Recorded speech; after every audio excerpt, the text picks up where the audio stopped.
네, 안녕하십니까. 저는 가천대 길병원 외과 대장암 클리닉 전영배입니다. 제가 오늘 말씀드릴 내용은 대장암의 치료와 관리에 대해서 설명드리도록 하겠습니다. 순서는 다음과 같고요. 대장의 구조에 대해서 살펴보고 대장암의 국내 현황, 그리고 대장암의 증상 및 원인에 대해서 알아본 후에 대장암의 진단 방법, 그리고 대장암의 치료에는 무엇이 있는지, 그리고 장루에 대해서 간단하게 말씀을 드리고요. 마지막으로 대장암의 예방과 관리에 대해서 설명드리도록 하겠습니다. 먼저 대장의 구조입니다. 대장은 다음 그림에서 보시는 것처럼 식도, 위, 소장을 지나서 오른쪽 아랫배 우하복부의 맹장부터 시작을 해서 위로 올라가는 상행결장, 옆으로 가는 횡행결장, 아래로 내려가는 하행결장, 그리고 S자 모양을 닮았다고 해서 S상결장 또는 구불결장이라고도 하고요. 결장을 지나서 직장 이후에 항문으로 연결되는 것을 말하고요. 결장과 직장을 합쳐서 대장이라고 지칭을 하고, 이 대장은 총 길이가 약 150cm, 직경은 5cm 정도 되는 파이프 형태로 되어 있습니다. 모든 장기는 그 장기를 먹여 살리는 혈관들이 있는데요. 대장도 마찬가지이고, 그림에서 보시는 것처럼 여러 가지 동맥들이 대장에 분포를 하고 있고요. 마찬가지로 이러한 동맥혈을 지나서 다시 심장으로 들어가는 정맥들이 분포를 하고 있고요.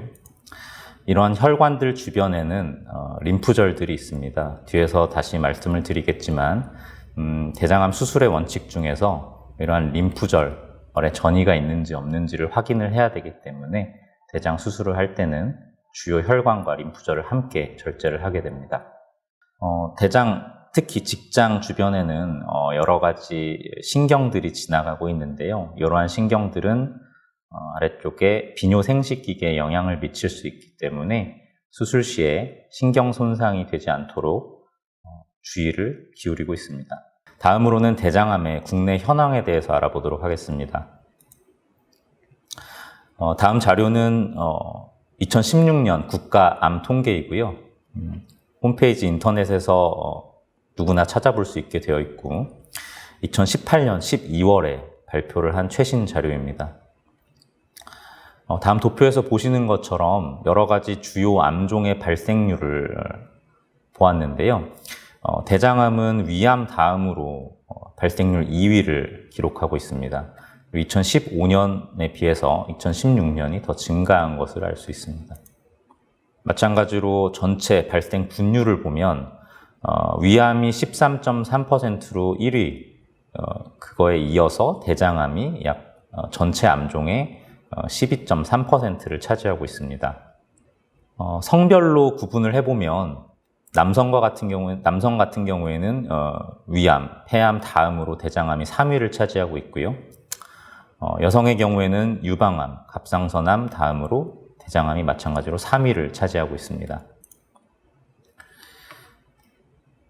다음은 주요 암종의 연도에 따른 5년 생존율을 살펴본 건데요. 90년대 초중반에 대장암의 5년 생존율이 54% 정도였던 거에 비해서 최근 2012년, 16년도에는 75.9%까지 생존율이 증가를 한 것을 아실 수 있습니다. 이러한 5년 생존율을 주요 기타 선진국들과 비교를 한 것인데요.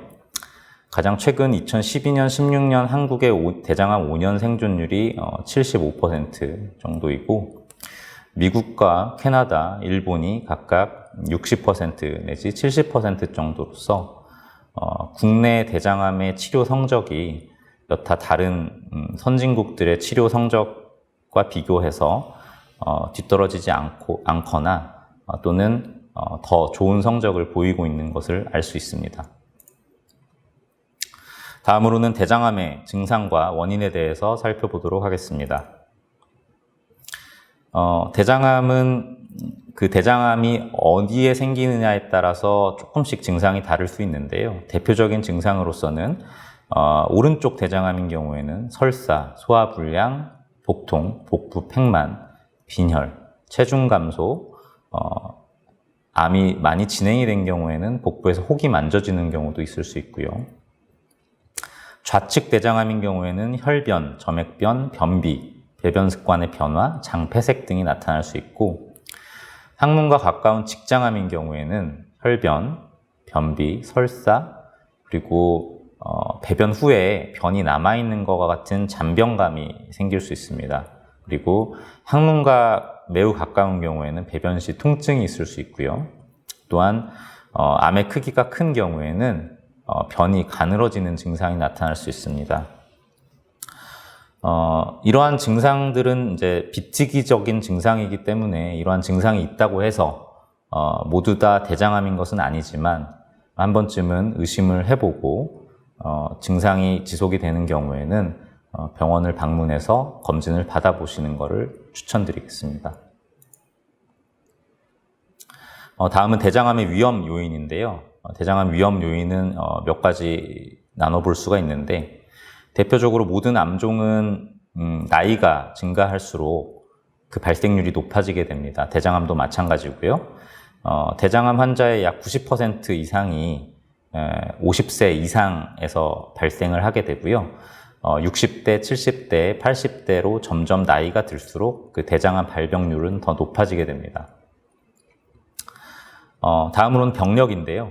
대장암이 예전에 있으셨던 분들 또는 대장 용종이 있는 경우, 그리고 궤양성 대장염이나 크론병과 같은 만성 염증성 장 질환이 지속되는 경우에는 이런 것들이 오래되면 나중에 다시 나중에 대장암으로 발전을 할 가능성이 있습니다. 또한 국내에서 대장암의 발병률이 증가하게 된 가장 대표적인 원인 중에 하나는 식이 요인인데요.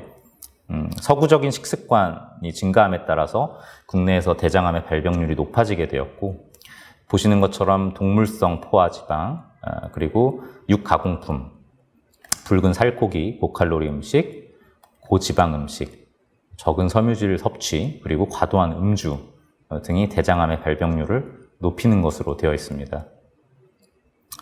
또한 가족성 용종증이나 유전성 비용종증 대장암과 같이 유전적 요인으로 생기기도 하고요.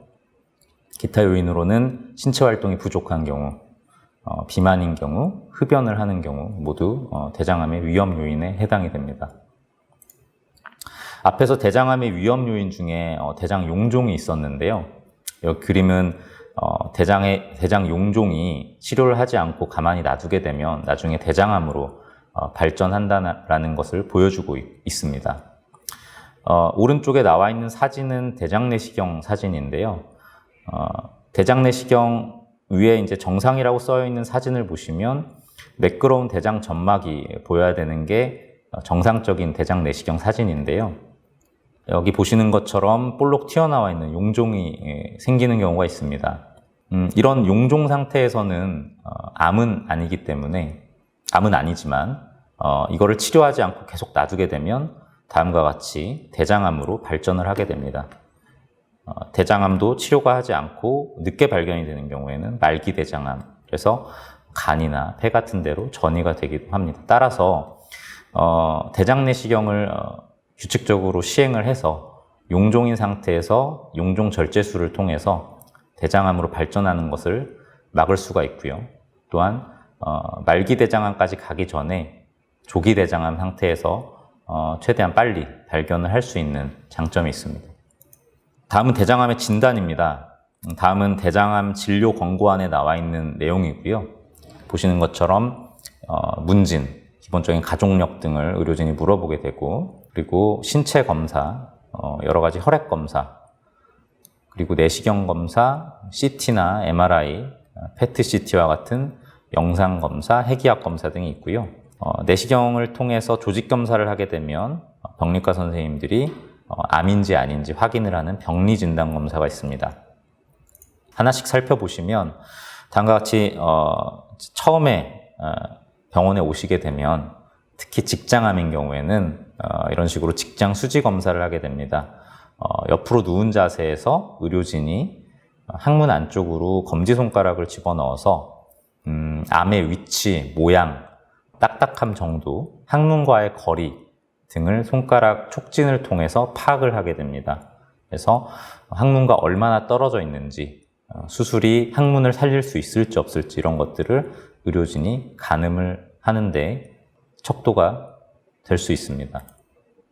다음은 대장내시경인데요. 앞에서도 대장내시경의 중요성을 설명을 드렸는데 대장내시경은 직관적으로 암의 위치와 모양을 알 수 있고 동시에 조직 검사를 할 수 있으며 또한 조기 대장암이나 용종이 있는 경우에는 그를 함께 절제해서 치료하는 목적으로도 사용을 할 수가 있습니다.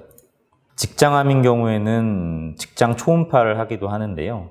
직장 초음파의 장점은 대장벽을 얼마나 깊이 침범을 했는지를 파악하는데 도움이 많이 되고 있습니다. 그래서 직장 초음파를 사용해서 얼마나 장벽을 침범했고 주변에 림프절의 전이가 있는지 없는지를 확인을 할 수가 있습니다. 다음과 같이 CT, MRI, PET-CT와 같이 전신 촬영을 함으로 인해서 대장암뿐만 아니라 주변 장기에 전이가 있는지 없는지 여부도 확인을 할 수 있습니다. 보통 대장내시경 또는 수술하기 전에 장 정결을 하게 되는데요. 이 장 내용물을 깨끗하게 배출을 시켜서 내시경이나 수술을 할 때 좀 더 정확하고 안전하게 할 수 있도록 하는 행위입니다. 그래서 여러 가지 제제들이 있는데 기본적으로 가장 많이 쓰는 제제는 폴리에틸렌 글라이콜 PEG라고 하는 제제를 많이 사용을 하게 되고요. 대표적으로 장이 막혀 있거나 또는 장에 구멍이 났거나 이런 장 폐쇄와 장 천공인 경우에는 장 정결을 시행하지 않고요. 이런 특수한 경우를 제외하고는 일반적으로 내시경이나 수술 전에 장 정결을 시행하게 되어 있습니다. 그래서 사진에서 보시는 것처럼 여러 가지 제제들이 나와 있고 적게는 1리터에서 많게는 약 4리터 정도까지 복용을 하게 됩니다. 수술 전에 암의 크기가 매우 작거나 또는 조기 대장암인 경우 내시경적 절제술을 시행을 하고 난 이후에 수술을 해야 되는 경우가 있습니다. 이런 경우에는 수술 시에 외과 의사가 들어가서 암의 위치를 찾기가 굉장히 어렵기 때문에 수술 전에 내시경을 통해서 염색 잉크 또는 클립 등을 물어놔서 위치를 미리 표시하는 이런 행위를 하기도 합니다. 다음은 대장암 치료 방법입니다. 대장암의 치료는 크게 세 가지로 나눌 수가 있고요. 대표적으로 수술적 치료가 있고 항암 치료가 있고 방사선 치료가 있습니다. 먼저 수술적 치료를 살펴보겠습니다. 수술적 치료의 원칙은 가능한 경우에 원칙적으로 근치적 절제 수술을 해서 조직학적으로 질병이 없는 상태를 이루는 것을 목적으로 합니다. 따라서 대장암 치료의 근간이 되고 이를 통해서 조직학적 병기를 알 수가 있습니다. 대장암 수술의 기본 원칙은 원발 종양, 그러니까 대장암이 있는 부분에 해당 구역 림프절을 포함한 대장의 일정 부분을 충분한 절제원을 확보해서 절제를 하고 가능한 경우에 남은 건강한 장들끼리 서로 문합을 시켜주는 것을 기본적인 원칙으로 합니다. 이러한 대장암 수술의 접근 방식에는 몇 가지가 있는데요. 가장 고전적으로 사용했던 방법은 배를 크게 열어서 수술을 하는 개복 접근 방식이 있고요. 근래에는 90년대 이후로는 배 안에 구멍을 몇 개 내서 작은 구멍을 내서 공기를 집어넣어서 공간을 만들고 그 공간에 카메라를 집어넣어서 모니터 화면을 보면서 수술을 하는 복강경 수술이 있습니다. 그래서 최근에는 대부분의 대장암 수술 80-90% 이상 정도가 복강경 수술로 진행이 되고 있고요. 이러한 복강경 수술의 장점은 개복 수술에 비해서 상처가 작기 때문에 통증이 덜하고 통증이 덜해서 환자의 회복 속도가 빠르다는 장점이 있습니다. 2000년대 들어서는 로봇 수술이 많이 발전을 하게 됐고요.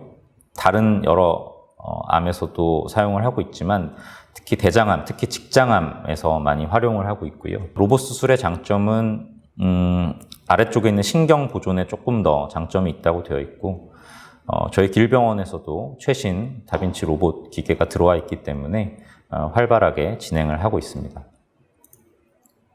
아주 일부 항문과 가까운 조기 직장암인 경우에는 항문을 통해서 수술을 하는 경항문 수술을 하기도 합니다. 그림과 같이 이제 대장암의 위치가 어디에 있느냐에 따라서 절제 범위가 결정이 되고요. 앞에서도 말씀드렸지만 이 대장암이 있는 부위의 주요 혈관들과 주변에 있는 림파선, 림프절까지 함께 절제를 하게 됩니다. 따라서 이 수술 위치 어디를 절제하느냐에 따라서 명칭이 조금씩 다르게 되고요. 절제한 이후에는 장을 서로 연결을 하게 되는데 연결 방법에는 이런 식으로 실을 통해서 수기 문합을 하는 경우가 있고 기계를 통해서 서로 연결을 해주는 기계 문합 방법이 있습니다. 최근에는 이제 기계들이 굉장히 잘 나와 있어서 기계 문합을 많이 시행을 하고 있고요. 다음 사진에서 보시는 것처럼 여러 가지 원형 분합기 또는 선형 봉합기 등이 잘 나와 있습니다. 아까 앞에서 말씀드렸던 대장암 수술의 종류는 이런 식으로 명칭들이 여러 가지가 있고요. 하나씩 보시면 오른쪽 대장에 암이 있는 경우 절제하는 수술을 우측 결장 절제술이라고 하고 남아있는 소장과 대장을 서로 연결을 해주게 됩니다. 왼쪽 대장에 생긴 경우에는 좌측 결장 절제술이라고 하고 마찬가지로 남아있는 대장끼리 서로 연결을 해주게 되고요. 횡행결장에 있는 경우 횡행결장 절제술이라고 명칭합니다. 이름이 조금 달라지는데 S자 결장 또는 구불 결장에 암이 있는 경우에는 S자 결장을 절제해서 서로 연결해주는 전방 절제술이라고 명칭을 하고요. S자 결장보다 더 하방에 있는 직장에 암이 있는 경우 수술명은 저위 전방 절제술이라고 하고요. 직장암에 대한 수술을 말하는 것입니다. 다음은 저위 전방 절제술을 할 때 이런 식으로 환자의 위치를 잡고 서로 문합을 해주는 것을 도식화한 내용입니다. 저위 전방 절제술보다 굉장히 항문과 가까운 경우에 우리가 항문을 살리려고 하는 수술 방법을 초저위 전방 절제술이라고 하는데요. 이런 경우에는 항문을 살리면서 대장과 항문을 서로 연결을 해주는 방법을 시행하고 있고 이 연결 부위가 아무래도 서로 완전히 다 아무는 데까지 다른 때보다는 시간이 조금 더 필요하기 때문에 일시적 장루를 조성해야 될 필요가 있을 수 있습니다. 유전성 대장암이나 염증성 장질환 그리고 대장암이 여러 부위의 다발성으로 있는 경우 이런 특수한 경우에는 대장 전체를 다 절제해야 되는 전대장 절제술이 필요할 수도 있습니다. 수술 이후에 절제한 대장은 현미경으로 조직병리 검사를 하게 되고요. 최종적인 병기 확인 후에 약물 치료를 시행하게 됩니다. 그림에서 보시는 것처럼 장벽을 얼마나 깊이 침범을 했는지, 근육층까지 침범을 했는지, 근육층을 뚫고 나갔는지, 장막을 뚫고 나갔는지 이런 것들에 따라서 1기, 2기 등이 결정이 되고요. 림프절에 전이가 가 있는 경우부터는 이제 3기 이상이 되게 되고 간이나 폐나 다른 장기로 전이가 되어 있는 경우 4기가 되겠습니다. 따라서 이 병기 결과에 따라서 추후에 항암 치료를 어떻게 시행할지 말지, 그리고 시행을 한다면 어떤 약제를 쓸지를 결정하게 됩니다. 이런 조직검사 결과는 보통 짧게는 일주일에서 길게는 2주일 정도 소요가 되기 때문에 환자분들이 수술 이후에 보통 그 안에 퇴원을 하는 경우가 대부분이고 퇴원 이후에 외래에서 그 결과를 확인하게 되는 경우가 많습니다. 다음은 항암 치료 방법인데요. 항암 치료는 근치적 수술 후에 병기에 따라 적절한 종류의 항암 치료가 필요한 경우가 있고요. 일부 경우에는 수술 시행 전에 하기도 하고 또한 많이 진행된 사기암의 경우에는 수술적 절제가 불가능한 경우도 있습니다. 이런 경우에는 항암 치료만 시행하는 경우도 있습니다. 수술 이후에 시행하는 항암 치료를 수술 후 보조 항암 화학요법이라고 하고요. 수술 후에 대장암의 재발의 방지 목적으로 사용을 하고 1기로 나온 경우에 일반적으로 항암 치료는 시행하지 않지만 2기 또는 3기인 경우에는 보통 6회 또는 12회 항암 치료를 시행하게 되어 있고요. 약 6개월 정도의 기간이 소요됩니다. 경우에 따라서는 약제 용법에 차이가 있을 수 있습니다. 이러한 주사제 항암 치료를 하기 위해서는 굵은 주사 바늘을 쉽게 거치할 수 있는 다음 그림과 같은 포트 삽입이 필요합니다. 진행성, 전인성, 재발성 대장암, 이런 사기 대장암에서 항암 치료를 우리가 고식적 보조 항암 화학요법이라고 하고요. 마찬가지로 포트 삽입이 필요합니다. 마지막 치료 방법은 방사선 치료 방법인데요. 항문과 가까운 중하부 직장암인 경우, 그러니까 골반강 내에 암이 있는 경우에는 수술 전에 항암 방사선 치료를 통해서 암의 크기를 줄여 수술의 성과를 향상시킬 수 있고요. 일부 경우 수술 후에 시행을 하기도 합니다. 대표적으로 방사선 치료가 가장 효과를 보고 있는 대표적인 예를 들면 예전에는 항문과 매우 가까운 직장암인 경우에 항문을 살릴 수가 없는 경우가 많았습니다. 그래서 항문까지 모두 절제를 해서 다음 그림처럼 항문을 막고 영구 장루로 생활을 해야 되는 경우가 대부분이었는데요. 최근에는 수술 전에 항암 방사선 치료를 통해서 암의 크기를 줄여서 항문을 살리는 수술을 많이 시행을 하고 있습니다. 다음은 장루에 대해서 간단하게 말씀을 드리겠습니다.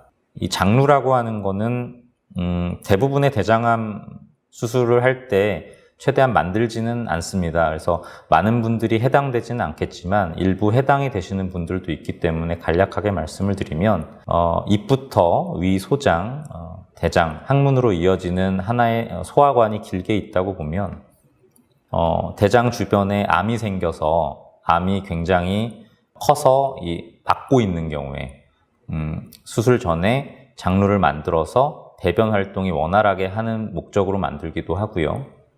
또는 암이 굉장히 많이 진행을 돼서 수술을 할 수 없는 경우에 대신에 환자가 식사를 해야 되기 때문에 배출을 위해서 장루를 만들기도 하고 또는 수술을 할 때 문합 부위가 염증이 매우 심한 경우에 문합 부위 누출이 생길 염려가 있기 때문에 그를 방지하기 위해서 임시적으로 장루를 만들기도 합니다. 이런 경우엔 추후에 장루를 다시 복원을 하게 됩니다.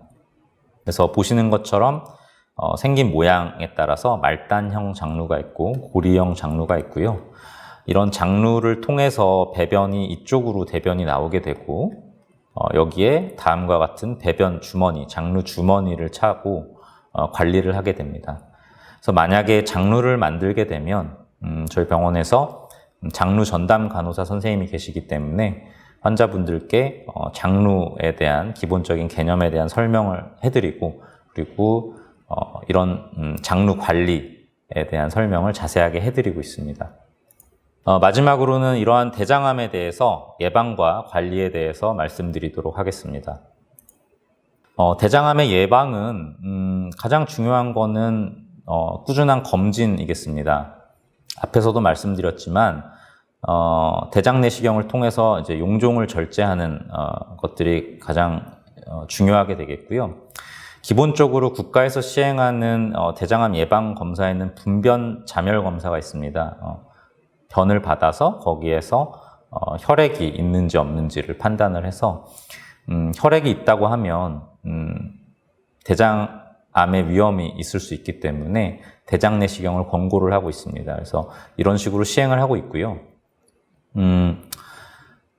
대장 내시경을 하게 되면 앞에서 말씀드렸듯이 선종 절제술을 통해서 대장암을 예방할 수 있고 또한 대장암 자체를 발견을 한다고 하더라도 조기 발견을 할 확률이 높습니다.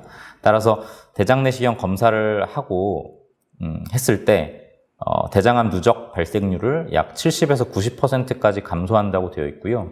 사망률은 50% 정도 감소한다고 되어 있습니다.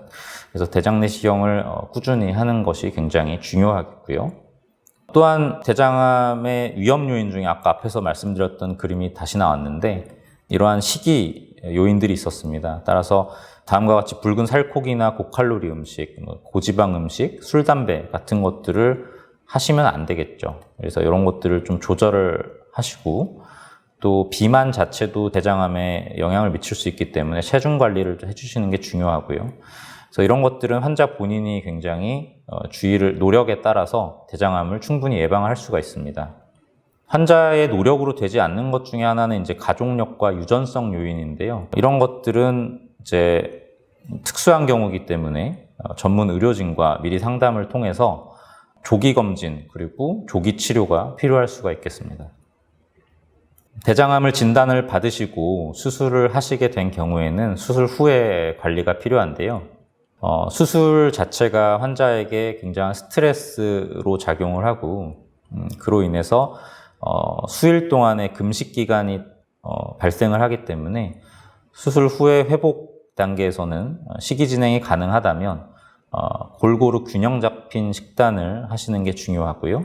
충분한 수분 섭취와 단백질, 비타민 섭취가 중요하겠습니다. 수술 범위에 따라서 조금 다르지만 우측 결장 절제술보다는 직장암에서 조금 더 해당이 되는데요. 직장암 수술 같은 걸 받고 난 이후에는 수개월간은 이제 설사나 변비 등이 나타날 수가 있습니다. 따라서 직후에는 이제 섬유질이 너무 풍부한 음식을 드시게 되면 설사나 변비 등이 더 악화될 수가 있기 때문에 이런 것들을 조금 피하시는 게 좋고, 나중에 시간이 좀 지나면은 다 회복이 되기 때문에 이후에는 충분히 섭취가 가능하고요. 중요한 거는 수술 직후나 이제 항암 치료 하시는 동안에 많은 환자분들이 이제 본인의 건강을 챙기기 위해서 한약을 다려 드시거나 아니면 여러 가지 건강 보조식품을 섭취를 하시는 경우가 많고 또 문의를 하시는 경우가 많은데요. 이러한 것들이 환자의 항암 치료를 하는 데 있어서 도움이 되지 않는 경우가 많기 때문에 이런 섭취를 하시기 전에는 의료진과 충분한 상의를 하셔야 되고 섭취에 주의가 필요하겠습니다. 수술 후에 이제 퇴원 후에는 이제 가벼운 일상생활부터 점차 무리하지 않는 선에서 꾸준하게 운동을 하시는 게 중요하겠고요. 또 하나 중요한 거는 이제 병원에서 이제 대장암 수술 이후에 환자 기수에 따라서 다르겠지만 항암 치료를 받으시는 분들도 계시고, 항암 치료를 받지 않으신다면은 이제 몇 개월에 한 번, 몇 년에 한 번씩 이제 검진을 하게 될 겁니다. 내시경 CT 같은 거를 시행을 하면서 암이 재발을 했는지 안 했는지를 확인을 하게 되는데요. 이제 그런 것들을 충실하게 오셔서 본인의 건강을 챙기셔야 되겠습니다. 다음은 제가 퀴즈를 하나 준비를 했는데요. 청취자분들께서 강의 내용을 잘 들으셨으면 충분히 맞추실 수 있는 내용일 겁니다. 대장암의 검진 및 진단을 위한 검사 방법 중에 직관적으로 암의 형태와 위치를 파악할 수 있고 조직 검사를 할 수 있으며, 조기 대장암의 경우 치료적 절제술도 가능한 검사로서 대장암의 조기 발견 및 수술 후 추적 관찰의 중요한 검사 방법은 무엇인가? 1번 분변 자멸 검사, 2번 대장 내시경, 3번 CT, 4번 MRI, 5번 초음파. 네, 너무 쉬운 것 같은데 한번 생각을 해보시고요. 네, 이상으로 강의 마치고요. 경청해 주셔서 감사하고 모든 환자분들 그리고 청취자분들의 건강을 기원합니다. 감사합니다.